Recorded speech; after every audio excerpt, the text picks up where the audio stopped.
Now, the Reggae Boys will be engaged in another international friendly when they take on Middle Eastern opponents Saudi Arabia on October 7. Now, the game will be played at the King Fahd International Stadium in Saudi Arabia, also called the Pearl of Stadiums in Riyadh. Now, Saudi Arabia has already qualified for the 2018 FIFA World Cup, joining Iran, Japan and the Caribbean Republic as the Asian representatives in Russia. Saudi Arabia finished second in their group behind Japan.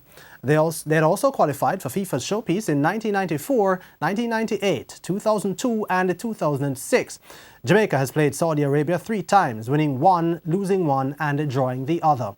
All 3 matches were played between 1998 and 1999. Newly elected president of the Jamaica Football Federation, Michael Ricketts, had announced that the team would be looking to play more international friendlies as the federation attempts to clear its over $265 million debt.